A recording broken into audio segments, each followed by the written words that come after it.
Hey nerds, Farmer Jesse here. Welcome to Growers Daily, your daily dose of ecological farming insight. It is Monday, May the 19th, 2025, and today we're going to talk about terminating cover crops and how to farm and garden for the long haul. So let's do it.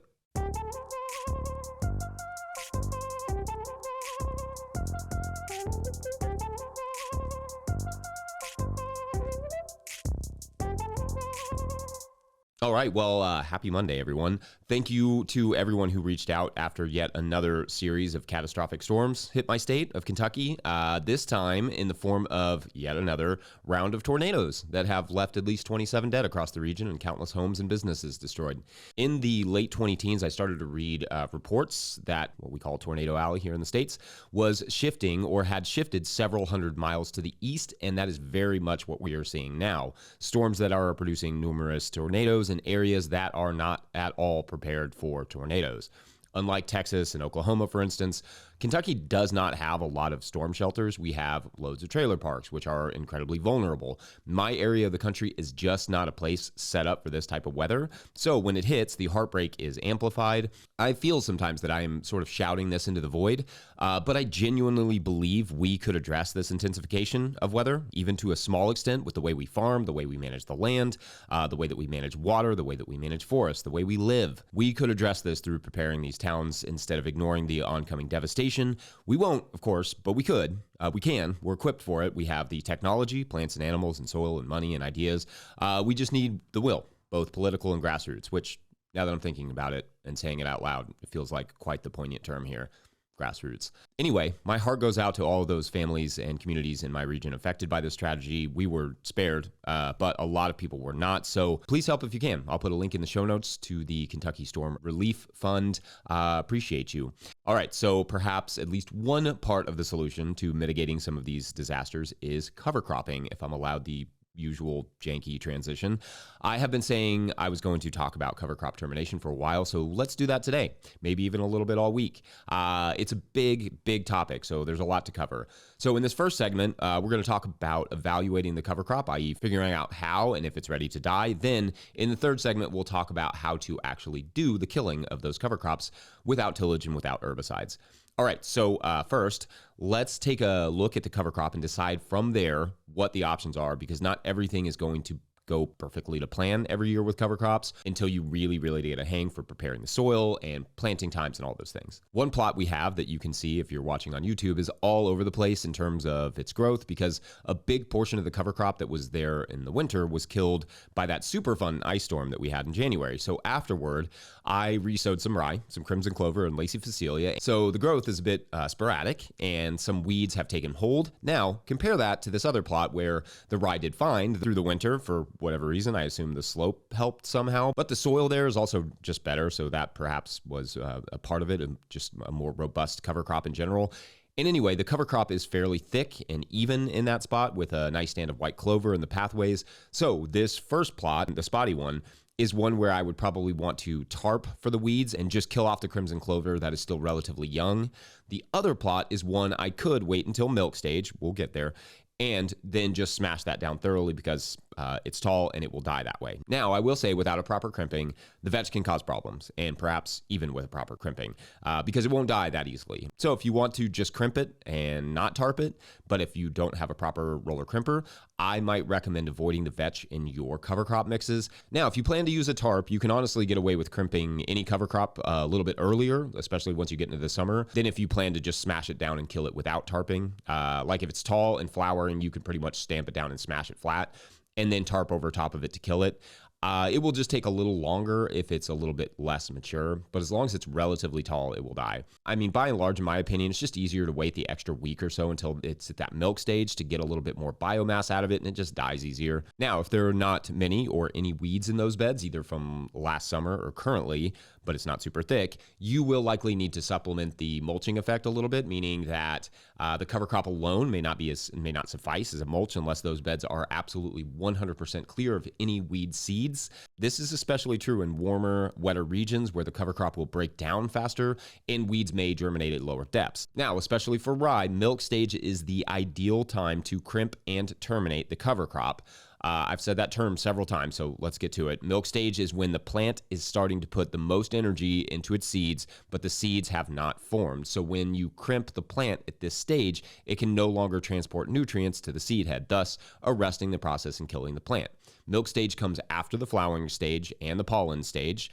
You will see seed heads form, but they will feel a little hollow. Then the flowers are little yellow things dangling down from the seed head that are soon followed by the pollen, which will fall from the plant as you tap it. Then that is followed soon thereafter by milk stage, i.e. when you can feel the seed heads filling up when you squeeze them, but instead of a hard seed, a liquid comes out, a milk, if you will.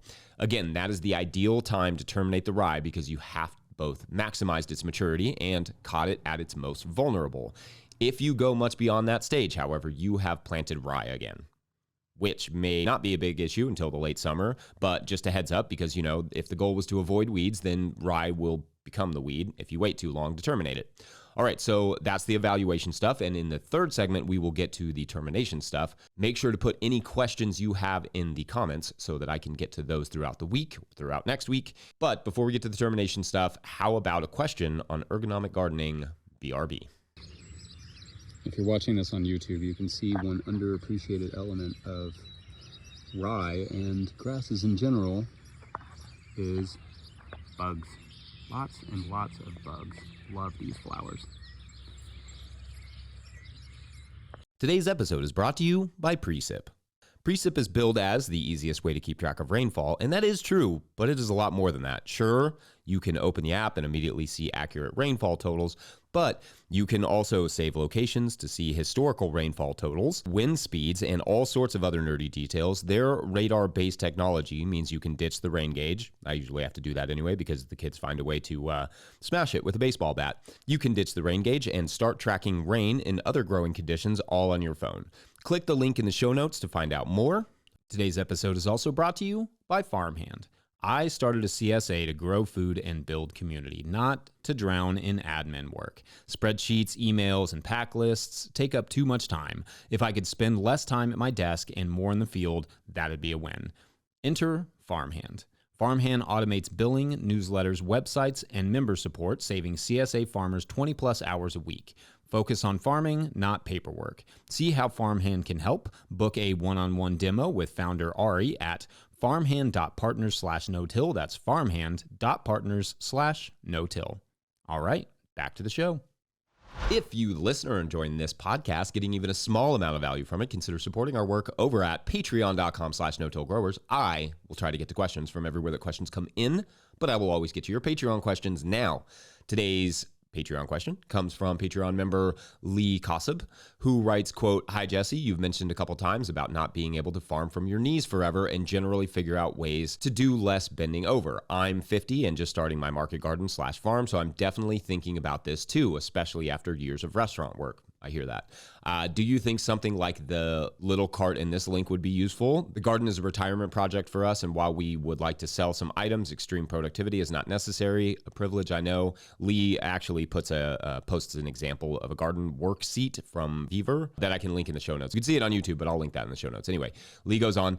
The wheels are 18-inch wide, and our paths are just that wide. I'm chuckling, imagining myself scooting along on this thing, but if it works, it works. With several laughing till you cry emojis. End quote. Okay, so great question, and let's expand on this idea a little bit because gardens are annoyingly low to the ground for most of us. And last I checked, it is physically impossible to get any younger, though, of course, yoga and exercise certainly help us to feel a little younger, as does playing with kids and embracing Bluey is one of the greatest shows of our generation. So I have talked a bit in the past about gardening for the long haul and basically setting your gardens/farms up in a way that you can still technically do them when you're less physically capable is always the goal, because not all of us have taken care of our bodies for our entire lives, and like Lee and myself for many years, certain professions like cooking can be brutal on your knees, your neck, your back, your livers. So what can gardeners do to ease some of that tension between our bodies and our gardens? There are some infrastructural things that come to mind and some just general body maintenance things as well. On the body maintenance side, stretching, exercising, yoga maybe, whatever it is you prefer for mobility and strength will help make this job easier, even if it feels hard to get started. That's especially true as you get older, but it is just as true when you're younger. Get in the habit of just a little stretching and exercise every single workday, or at least a few times a week if you can. Also, learn to bend properly. A slight bend at the knees before bending over will make a huge difference than just having your knees locked while you bend over. Looking at that garden seat you sent, what I don't like about it is that it's for sitting. And ask any chiropractor and they will tell you that sitting is one of the worst things you can do for your back. I almost would prefer something I could lay on, belly down, like Superman or Superwoman style.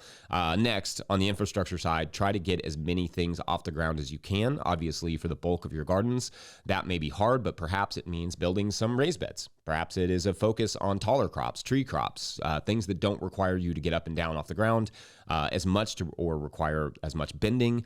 Invest in wheels, wheelbarrows, carts, dollies, etc. to help move stuff around. If you're running a business, start budgeting in the cost for helpers for tasks that you can no longer do. I've said this before, but I remember years ago hearing that phrase, to farm like you're 60 or 70. In other words, don't farm like you're always going to be a limber, indestructible 20-something. I mean, who knows? For some of us, we may be fine all the way until we're 80. But everything is going to be a lot easier as you get less mobile if you farm like you're less mobile from the very beginning. Oh, and the chiropractor. I love me some chiro work, and it really does make everything easier for me. Sometimes people roll their eyes when I talk about the chiropractor, but on multiple occasions, I have gone from unable to move, maybe even unable to really get off my couch, or unable to move my neck or my shoulders or whatever, to being able to do whatever I want. So don't knock it till you rock it. On a larger scale, maybe graduating from a BCS walk-behind tractor to a sitting tractor will be a good idea for some, at least for tasks like shoveling that the BCS cannot do. Anyway, those are some thoughts, but Lee, if you do get that cart/seat or anything else like that, let us know how it went, how you like it. All right, we'll take one last quick break, and when we come back, let's kill some dang cover crops. Be right back.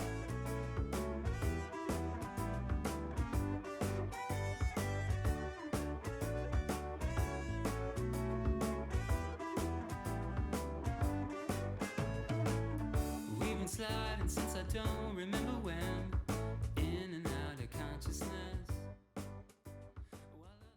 Today's episode of Growers Daily is also brought to you by Ring of Fire. What if you could turn your brush problem into black gold? The Ring of Fire biochar kiln is your spring tool for soil transformation, converting woody debris into high-quality biochar in just hours. Biochar will kickstart your compost, retain water and nutrients in your soil, and provide habitat for beneficial microbes. Now $19.95 with flat rate shipping. Their spring sale runs through June. Don't wait to boost your soil and optimize your inputs. Visit ringoffire.earth/growers now to learn more. Also, for more information on biochar, check out the No Till Market Garden podcast interview with Kelpie Wilson, inventor of the Ring of Fire kiln, that we will link in the show notes. Today's episode is also brought to you by FarmRaise. Still struggling with your balance sheet? Your lender's asking for a balance sheet and you're stuck with a spreadsheet mess or guessing your numbers? FarmRaise Tracks takes the stress out of farm finance. With one click, you can generate an accurate, up-to-date balance sheet that shows your assets, liabilities, and equity. No accounting degree required. You'll be ready for loan applications, tax season, or just a clearer picture of where your farm stands. Join thousands of farmers using Tracks to build stronger businesses. Get 20% off with code NOTIL20 at farmraise.com for the lifetime of your membership. All right, back to the show. All right, so in the first segment, we did the evaluation of the cover crop thing. Now, let's kill it off. I'm going to go through the two main ways to do this: crimping alone to kill a cover crop and finishing that crimping with a tarp. Crimping alone can be done without a proper roller crimper, which is specifically designed with a chevron shape, which you can see if you're watching on YouTube, which basically just is the most effective way to crimp a crop they found. But I find that if you time it right and it's just rye you're dealing with, the roller crimper is not entirely necessary. I have used the roller on my heavy power harrow to crimp rye, so long as the rye is at milk stage. I've used that power harrow with the tine spinning several inches above the ground, what I call the clobber kill, and that works pretty well as well, though it can sometimes jam the harrow, just fair warning. I've also used our flail mower, not running, just like without the PTO engaged, just literally letting it roll over the cover crop. Notably, always all the same direction. Like if you have to go all the way back around the cover crop just to make sure it's all falling the same direction. If you go back and forth, it gets messy because the cover crop you just laid down ends up kind of clogging whatever you're pushing it down with. So I prefer to just go one way the whole way on the cover crop. Or like I said, it gets messy. That's messy with a Y, not an I.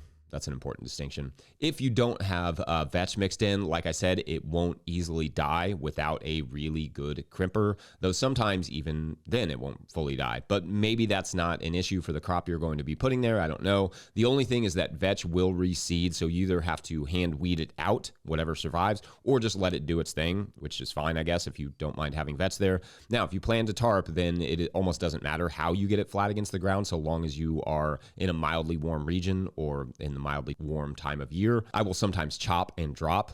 What I mean, that's just mowing a cover crop and tarp it if I want to later directly seed into that area by raking it away and then seeding.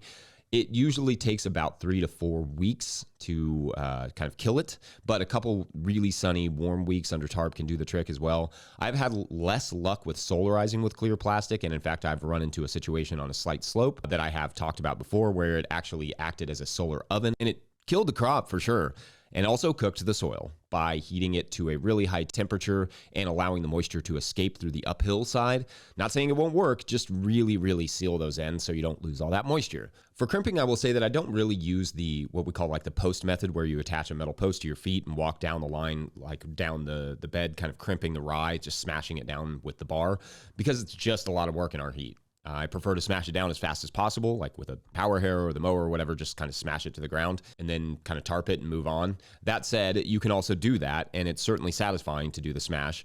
Just get a friend and smash your cover crop down and then tarp it. But for me, it's just a lot of work and doesn't feel entirely necessary if you can just smash it down and cover it any old way. Okay, so that's the basics. Let me know what questions you all have about that or anything else cover crop related, and I can get to those throughout the week, or like I said, into next week, as we will all start our cover crop killing routines here in the Northern Hemisphere to rob them of their nutrients, because let's be honest, that's kind of what we're doing here, isn't it? Otherwise, Monday, you are done. Don't forget to cheer on Brighton this evening as they take on Liverpool and still fight for European contest. Don't forget, we are now officially a 501c3, so donations are tax deductible, greatly appreciated. You can learn more about that in our show notes. Please make sure to like and or subscribe and or follow wherever you're getting this podcast. That's an easy way to help us out. Or you can just, post it wherever you post things and be like, I love this show. It's awesome. That helps too. Enormous thank you to all of our show sponsors. And if you'd ever like to sponsor the show, you can reach out to Farmer Michelle at no-tillgrowers.com. Huge shouts to Willie Breeding for the theme music, Mike Hilbert for the production help and editing, and the team at No Till Growers. Also, shouts to Epidemic Sound for the background music that you can hear. Pick up a copy of the Living Soil Handbook I wrote that one, or The Seed Farmer, the great Dan Brisebois, wrote that one at no-tillgrowers.com to support our work. Big thank you to everyone over at patreon.com/no-tillgrowers, where at a certain level, or if you just bump up from one level to another, or you sign up in the month of May, you get a big shout out on the show. So big shout outs today to Kim, single name, love it. Shane Hope. Ooh, that's a fun name, Shane. Laurel and C. All right, awesome. New gang of supporters here. Love it. Good stuff. So in this story, this week, we're on a ranch outside of, let's say, Plano, Texas, midsummer. The farm hands are all taking kind of the afternoon off to get through the heat and waiting for the evening to moon the cattle, not moon the cattle. They're going to move the cattle. I don't think they moon the cattle. It's inappropriate. And anyway, they're just kind of hanging out in the shade and waiting and kind of doing their thing. Probably, I don't know, whatever it is we do in Texas in the summer. And suddenly a kind of chill fills the air, and a gentle wind starts blowing in from the north, and one of them, probably Laurel, has felt this chill before. And as the dust begins to roll in, Laurel says, hang on to your hats, y'all. This is going to be quite a ride. And so for the next hour, they all kind of hunker down in their trucks, and when the storm clears, what they see outside, well, it ain't Texas. That is for tomorrow on the ranch hands. Yeah, that'll work for now. All right. Thanks for watching and or listening. We will see you then. Bye. Sometimes it's gotta take time.